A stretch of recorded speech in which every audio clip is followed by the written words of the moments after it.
नमस्कार, India voice देख रहे हैं आप। मैं हूं आपके साथ रिया डंगवाल। बुलेटिन की शुरुआत करेंगे इस वक्त की बड़ी खबर के साथ जो सीधा छत्तीसगढ़ से आ रही है। बड़ी खबर आपको बता दें, छत्तीसगढ़ में सुरक्षा बलों की बड़ी कार्रवाई। 18 नक्सलियों को सुरक्षा बलों ने ढेर किया। कांकेर में नक्सलियों और सुरक्षा बलों के बीच मुठभेड़ हुई।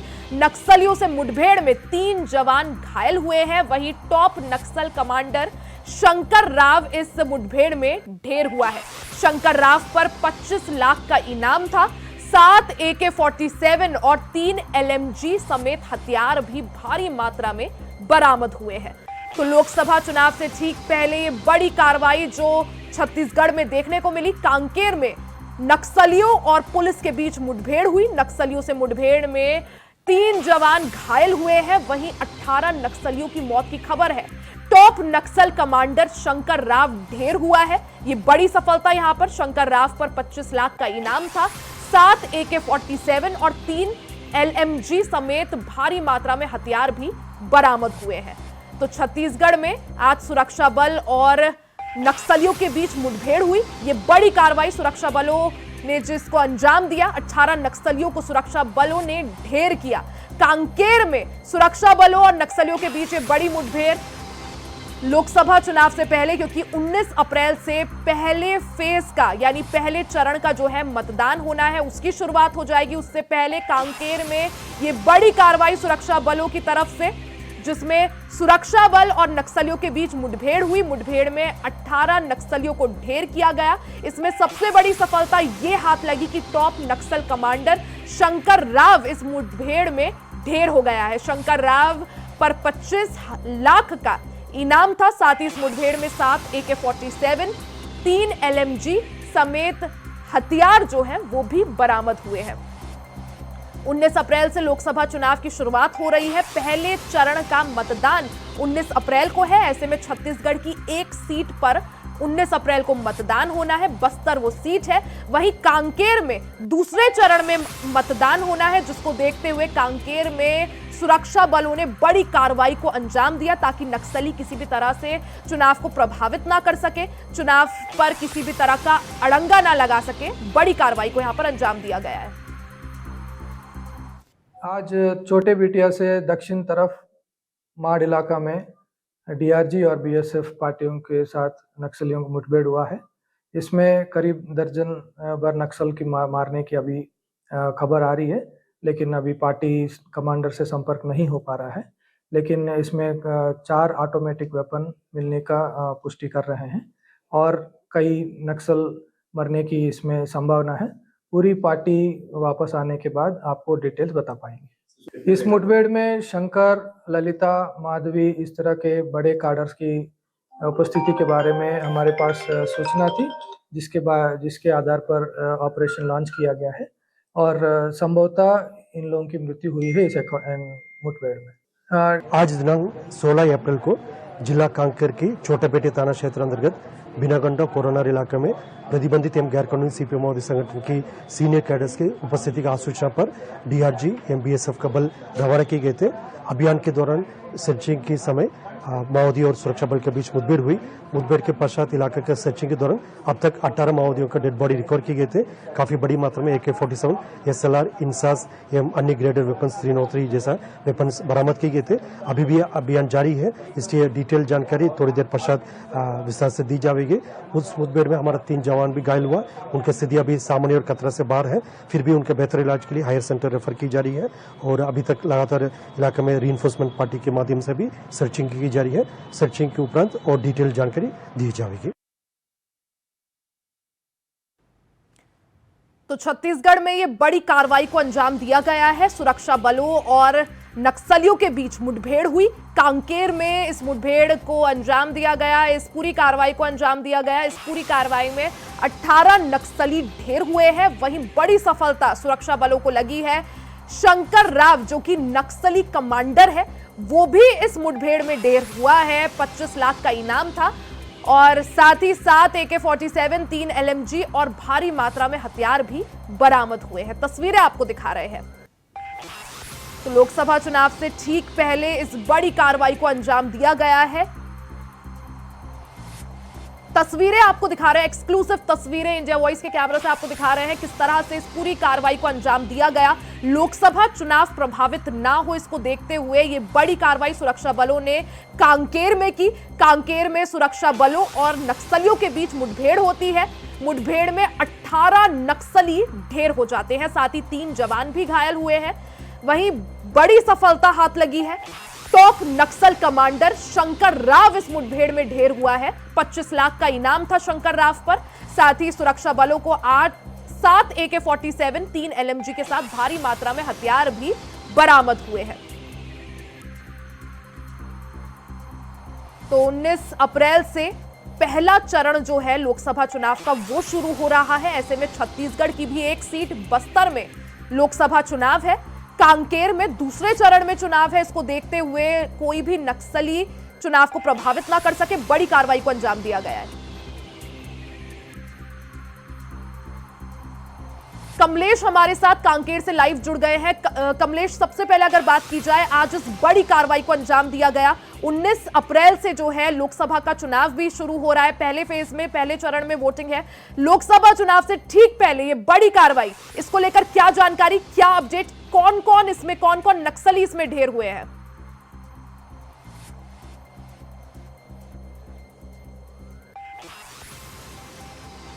हमारे साथ मनोज शुक्ला हमारे संवाददाता जुड़ गए हैं। मनोज, आपके पास आऊंगी। जिस तरह से बात की जाए छत्तीसगढ़ की, ठीक लोकसभा चुनाव से पहले इस बड़ी कार्रवाई को सुरक्षा बलों ने अंजाम दिया है।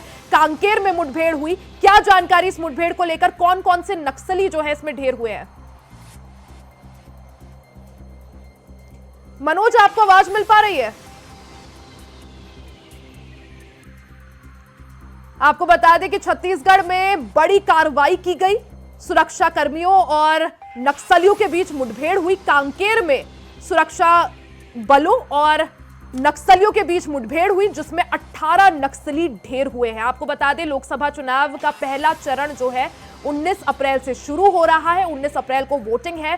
छत्तीसगढ़ की बस्तर लोकसभा सीट में भी वोट पड़ने हैं। उसको देखते हुए वोटिंग से ठीक पहले आज सुरक्षा बलों और नक्सलियों के बीच मुठभेड़ होती है। कांकेर में ये मुठभेड़ हुई, जिसके बाद 18 नक्सली इस मुठभेड़ में ढेर हुए हैं। साथ ही 3 जवान भी घायल हुए हैं।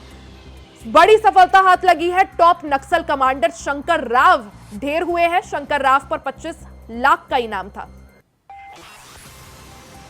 एक बार फिर से हमारे साथ संवाददाता मनोज शुक्ला लाइव जुड़ गए हैं। मनोज, ठीक लोकसभा चुनाव के पहले चरण में वोटिंग से पहले ये बड़ी जो है कार्रवाई सुरक्षा बलों की तरफ से, कांकेर में मुठभेड़ होती है।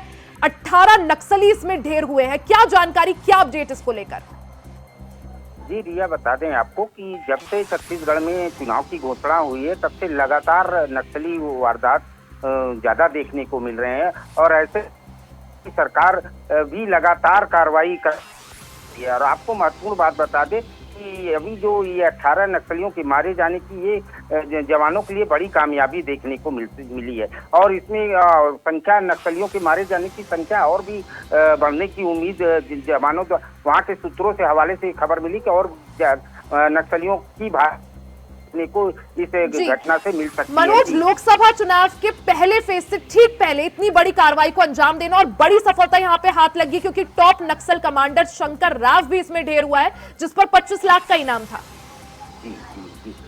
बिल्कुल रिया, और इसमें अभी वहाँ पे सर्चिंग ऑपरेशन जारी है जवानों की तरफ से। हो सकता है कहीं नक्सली जो इनामी नक्सली हैं, बड़े टॉप कोर नक्सली हैं, उनके भी मारे जाने की सूचना मिल सकती है अभी आने सर्चिंग ऑपरेशन धीरे धीरे। और वहाँ का आपको एक महत्वपूर्ण बात बता दें कि जो बस्तर का ये बेल्ट, कांकेर बेल्ट है, ये पूरा घने जंगलों से होकर गुजरता है, जिससे जवानों को थोड़ा सा मुश्किलों का सामना देखना पड़ रहा है। जिस वजह से जो है नक्सलियों की वारदात को अंजाम देने में जवानों को थोड़ा सा तकलीफ भी आती है। ऐसे में भी नक्सली आज मनोज, अभी की अगर स्थिति की बात करें, अभी स्थिति कैसी है वहां पर कांकेर में? और जो 3 जवान घायल हुए हैं, उनकी क्या स्थिति, उनके क्या हालात? जी रिया, आपको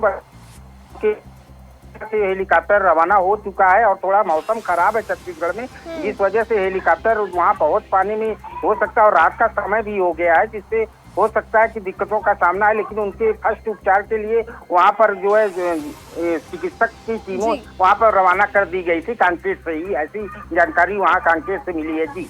क्योंकि कांकेर जो क्षेत्र है वहां पर जो दूसरा चरण है उसमें मतदान होना है, ऐसे में स्थिति नियंत्रित रहे, आगे जाकर जो नक्सली है वो किसी चुनाव को प्रभावित ना करे या किसी अप्रिय घटना को अंजाम ना दे, ऐसे में और आगे क्या क्या कार्रवाई देखने को मिल सकती है मनोज?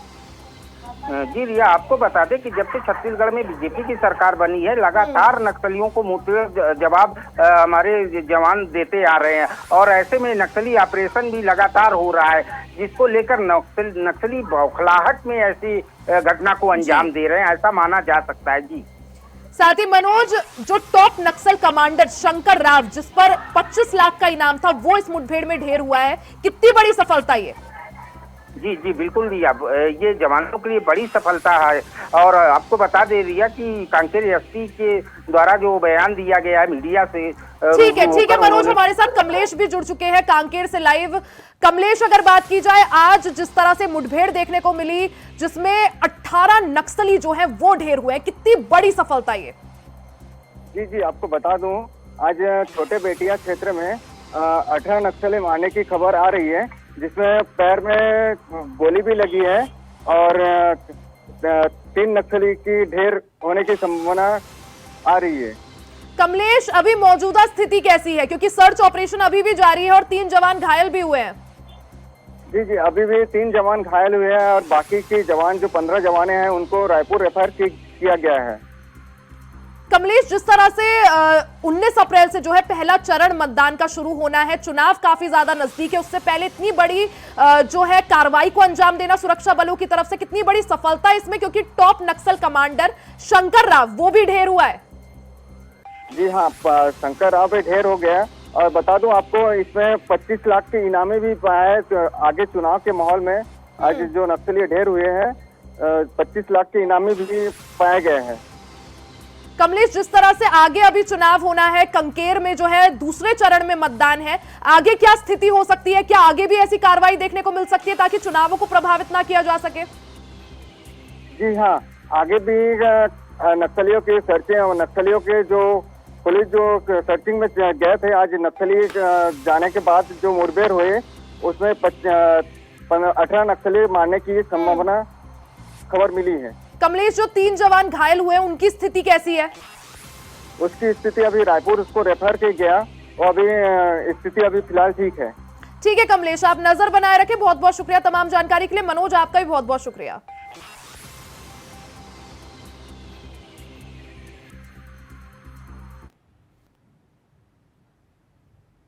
वहीं मैनपुरी के चुनावी रण में मुलायम सिंह यादव की बहू और अखिलेश यादव की पत्नी और मैनपुरी की मौजूदा सांसद डिंपल यादव ने नामांकन दाखिल कर दिया है। नामांकन से पहले डिंपल यादव मुलायम सिंह यादव की समाधि स्थल पहुंची और उन्होंने पुष्पांजलि अर्पित कर उनको नमन किया और इसके बाद कलेक्ट्रेट पहुंचकर पर्चा दाखिल किया। हम आपको 2 तस्वीरें दिखा रहे हैं। पहली तस्वीर मुलायम सिंह यादव के समाधि स्थल की है और दूसरी कलेक्ट्रेट की है। तो 2 तस्वीरें आपको आपकी टीवी स्क्रीन पर दिखा रहे हैं। पहली तस्वीर तब की है जब डिंपल यादव आज सबसे पहले मुलायम सिंह यादव के समाधि स्थल पहुंची, उनको पुष्पांजलि अर्पित कर नमन किया। दूसरी तस्वीर कलेक्ट्रेट की है जहां उन्होंने पर्चा जो है दाखिल किया, आज अपना नामांकन किया। आप देख सकते हैं साथ में अखिलेश यादव मौजूद हैं, शिवपाल यादव मौजूद है और गोपाल यादव मौजूद है। तो एक तरह से शक्ति प्रदर्शन समाजवादी पार्टी की तरफ से, क्योंकि मैनपुरी जो है समाजवादी पार्टी का गढ़ है। मैं इनका धन्यवाद देता हूं।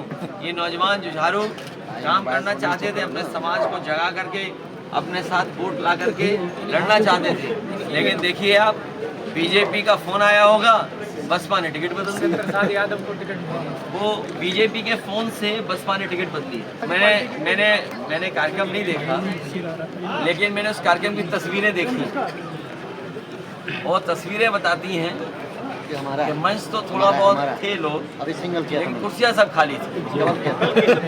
और सुनने में आ रहा है कि जो हमारे मुख्यमंत्री जी आए थे दूसरे प्रदेश के, वो मैनपुरी का विकास देखने आए थे और वो विकास देख के गए हैं। मैं उन्हें भरोसा दिलाता हूँ कि रनवे से लेकर के एक्सप्रेसवे और ये 4 लेन सड़कें जो उन्होंने देखी होगी मैनपुरी की, अगर उन्हें ज़रूरत पड़ेगी तो हम उनका सहयोग और मदद जरूर करेंगे और सुझाव देंगे जिससे वो भी विकास कर लें। दल है वो चाह रहे हैं कि कैसे किसी भी तरह समाजवादी पार्टी को यहाँ से वोट कम कराने में हरकतें अपनाई जा रहे हैं, लेकिन बेचने की लड़कियां तैयार है समाजवादी पार्टी को। मंत्री की जुबान में नहीं समझता, ये घमंड भरी जुबान है और जनता सर्वोपरि है और जनता जवाब देगी इन चीज़ों। बहुत सारे लोग पहले भी बोले थे, पिछले उपचुनाव में भी बहुत लोगों ने बड़ी जुबानें चलाई थी और इस चुनाव में भी चलाएंगे, लेकिन इस जुबान चलाने वालों को जनता जवाब देगी। एकदम ऐतिहासिक जीतें होंगी, ऐतिहासिक जीत होगी और उत्तर प्रदेश की दम पे दिल्ली की सरकार जाएगी। देखिए ये थे हमारे साथ जी। कौन साथ आ रहा है? अखिलेश तो आ ही रहे, बहुत सारे नेता हैं, प्रदेश भर से बहुत सारे नेता आए और जो प्रस्तावक हैं वो जाएंगे, 5 आदमी जाएंगे, डिम्पल, अखिलेश जी और 3 प्रस्तावक ये अंदर जाएंगे। विपक्ष का मुद्दा ही मुद्दा है, असली मुद्दा तो विपक्ष का सबसे बड़ा मुद्दा है कि ये सरकार संविधान बदलने की कोशिश कर रही है और आ जाएगी सत्ता में संविधान बदल देगी। आपने कर्नाटक के उस 5 बार के बीजेपी के एमपी का बयान सुना होगा जिसके बाद टिकट कट गया, लेकिन उसके बाद नाथुराम मिर्धा की बेटी कीर्ति मिर्धा जो राजस्थान से बीजेपी के उम्मीदवार है उसका भी वीडियो देखा होगा कि संविधान बदलने की कह रहे हैं। अभी 3 दिन पहले अलीगढ़ से बीजेपी के उम्मीदवार सतीश गौतम है, उनकी जनसभा में बीजेपी की एक महिला नेत्री मधु मिश्रा ये कह रही हैं कि संविधान इसलिए बदलना जरूरी है और बदलेंगे क्योंकि जो लोग हमारी जूतियां साफ करते थे वे हमारे बराबर बैठने लगे। और कल ही अयोध्या से जो उम्मीदवार हैं बीजेपी के लल्लू सिंह, उन्होंने कहा कि 400 पार की बात इसलिए की जा रही, हम कर रहे हैं ताकि 400 जब जीतेंगे तभी संविधान नया बनाया जाएगा, यह हटाया जाएगा। पश्चिमी दिल्ली में मंदिर तोड़ने के नोटिस पर बीजेपी ने प्रेस कॉन्फ्रेंस की। दरअसल पश्चिमी दिल्ली में दुर्गा माता मंदिर तोड़ने को लेकर मंत्री आतिशी द्वारा नोटिस जारी किया गया है, जिसको देखते हुए भारतीय जनता पार्टी के प्रदेश अध्यक्ष वीरेंद्र सचदेवा ने प्रेस कॉन्फ्रेंस की और कहा कि आम आदमी पार्टी एक समुदाय को खुश करने के लिए दूसरे समुदाय के धार्मिक स्थलों को तोड़ने की तैयारी में लगी हुई है, जबकि समय नवरात्र का चल रहा है। वहीं आगे उन्होंने कहा कि एक कार्यक्रम में जय श्री राम बोलने के बाद आतिशी ने लोगों से माफी मांगी थी और यह आम आदमी पार्टी की सोच दर्शाता है। वहीं प्रेस कॉन्फ्रेंस में पश्चिमी दिल्ली लोकसभा उम्मीदवार कमलजीत सेहरावत भी मौजूद रहे। उन्होंने अध्यक्ष से अपील की कि इन मंदिरों को तोड़ने से रोका जाए और आम आदमी पार्टी पर धार्मिक स्थल तोड़ने पर कार्रवाई की जाए। अभी हमने कुछ दिन पहले देखा कि आतिशी जी ने एक नारा लगाया जय श्री राम का और वहाँ पर कुछ लोगों ने उसका विरोध किया, जिसका जवाब आतिशी जी ने माफ़ी मांग कर दिया। आतिशी जी ने सनातन धर्म की बात की, नारा लगाया तो माफ़ी मांगने की कोई बात नहीं थी। अगर आज इतनी बड़ी लिस्ट में से जो 9 फरवरी को डिसाइड हुए हैं, 2 को नवरात्रों में टारगेट किया जा रहा है, तो नज़र आता है कि कहीं ना कहीं तुष्टीकरण की राजनीति को दिल्ली में बढ़ावा दिया जा रहा है। अरविंद केजरीवाल जी को कोई नहीं फंसा रहा है। जो उन्होंने पॉलिसी बनाई, जो उनके अपने स्टेक होल्डर थे, वही सरकारी गवाह बने हैं, उन्होंने ही प्रूफ दिए हैं, उन्होंने ही बयान दिए हैं। तो केजरीवाल जी को कोई नहीं फंसा रहा, उनके कर्मों ने उनको फंसाया। बात के आंसू हैं भगवंत सिंह मान की आंखों में, तो वो बता पाए। दिल्ली सरकार ने जेल के मैनुअल तय किए 2018 रूल नंबर 602। कौन सा कैदी किस तरह से मिलेगा, हमने या आपने नहीं बनाए, अरविंद केजरीवाल ने बनाए और उन नियमों का पालन अरविंद केजरीवाल बतौर कैदी कर रहे हैं। आमने सामने शीशे की दीवार में मुलाकात हुई है, इंटरकॉम पे बात हुई है। तो अगर भगवंत सिंह मान की आंखों में आंसू है तो उन्हें अरविंद केजरीवाल से पूछना चाहिए था कि ऐसे जेल मैनुअल क्यों बनाया, ऐसे रूल्स क्यों बनाया। जहाँ तक आपने चिदम्बरम और सोनिया गांधी की बात की, तो सोनिया गांधी एसपीजी प्रोटेक्शन में थी, उसके रूल्स मैनुअल्स अलग हैं। जो प्रशासन और जो व्यवस्थाएं हैं वो हर कैदी के अनुसार तय की जाती है। और भगवंत सिंह मान अगर रोते हुए अच्छे लगते हैं हमें, अगर वो दिल्ली की तबाही पर रो रहे होते, दिल्ली को जिस तरह से लूटा गया उस पर रो रहे होते, काश अंदर जाके उनका जमीर जाकर बताते अरविंद कि तुमने ठीक नहीं किया, क्योंकि वही पॉलिसी तुमने पंजाब में भी पेश की। वहां भी लोग शोर मचा रहे हैं कि पंजाब एक्साइज पॉलिसी की भी जांच होनी चाहिए। देखिए हम क्या होता है। मंडल आयुक्त सौम्या अग्रवाल और आईजी डॉक्टर राकेश सिंह की अध्यक्षता में लोकसभा चुनाव को लेकर प्रभारी अधिकारियों की बैठक में कार्मिक नियुक्ति, ईवीएम प्रशिक्षण और प्रशिक्षण कार्य संपन्न करा लिए जाने संबंधी तैयारियों की समीक्षा की गई। जिला निर्वाचन अधिकारी संजय कुमार सिंह और उप जिला निर्वाचन अधिकारी ऋतु पुनिया ने वरिष्ठ अधिकारियों को अब तक हुई तैयारियों के सिलसिले में बताया। इस दौरान सीडीओ धर्मेंद्र प्रताप सिंह ने बताया कि मतदान कार्मिकों का प्रशिक्षण करा लिया गया है। पोलिंग पार्टियों की रवानगी और रिजर्व पार्टियां भी रखी गई हैं। पोलिंग पार्टियों की रवानगी मंडी से होगी। साथ ही विधान वार काउंटर और लिस्ट लगाई गई है। वहीं ईवीएम, वीवीपैट और टेक्नीशियन के संबंध में बताया गया है कि रैंडमाइजेशन कर लिया गया है।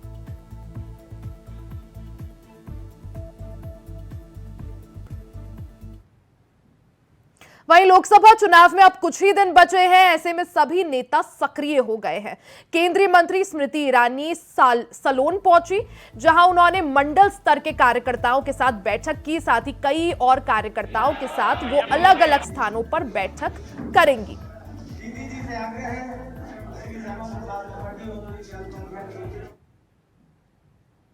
वहीं हमीरपुर जिले के मौदहा कोतवाली क्षेत्र में यातायात नियमों की परवाह न करते हुए युवा रील बनाते दिखे।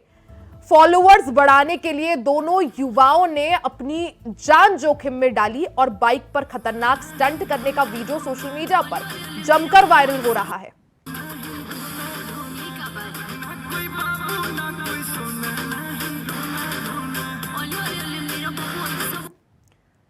वहीं दिल्ली के किराड़ी इलाके की सड़कों की हालत बदहाल हो गई है, जिससे लोगों को परेशानी का सामना करना पड़ रहा है। वहीं स्थिति यह हो गई है कि यहां जगह जगह जलभराव लोगों के लिए किसी आफत से कम नहीं है। बता दें कि किराड़ी के लोग नारकीय जीवन जीने को मजबूर हैं। सड़कों की हालत आए दिन हादसों को दावत देने का काम कर रही है, जिस पर स्थानीय पार्षद ने बताया कि जलभराव का कारण यहां के लोग हैं, जिनका सहयोग ना मिलने के कारण ये समस्या बनी हुई है। और बताया कि जनता कूड़ा नाली में डालती है, जिसके कारण जलभराव जैसी समस्या पैदा हो जाती है। साथ ही उन्होंने कहा कि समस्या को लेकर फ्लड विभाग काम कर रहा है और जल्द ही समस्या का समाधान किया जाएगा। इस रोड पे देख लो, जहाँ देखो गड्ढे गुड्ढा पानी भरा रहता है हमेशा 24 घंटा। 2-4 दिन फिर बारिश होगी फिर वही हाल हो जाता है। अच्छा, आप सिलेंडर सप्लाई करने जाते हैं साइकिल पे, तो कई बार ऐसा होता है कि गिर भी जाते होंगे। हाँ, गिर जाते हैं। पानी घुस के लेकर सिलेंडर जाना पड़ता है, बहुत परेशानी उठानी पड़ती है। कितने समय से है ये काफी समय से है। हम तो करीबन देख रहे हैं कि 3-4 साल से है। क्या बिना बरसात के भी यहाँ पर पानी भरा रहता है? हाँ, बिना बरसात में पानी भरा रहता है, क्योंकि अब जो मतलब जगह जगह पर रोड बन गए हैं, वहाँ से जो ऊंचाई हो गया वहाँ का पानी काफी जहाँ डाउन पड़ता है वहीं आ जाता है। हापुड़ में पुलिस ने सरकारी तेल कंपनी के फर्जी अधिकारी और एक्सपर्ट बताने वाले गिरोह के सरगना को गिरफ्तार कर लिया है। वहीं अन्य की तलाश अभी भी जारी है। बता दें कि ठगों ने एक्सपर्ट के फर्जी कागज सरकारी कंपनी के कुछ अधिकारियों की मिली भगत से बनाए थे, जिसका पर्दाफाश सूचना अधिकारी द्वारा ली गई जानकारी के आधार पर किया गया।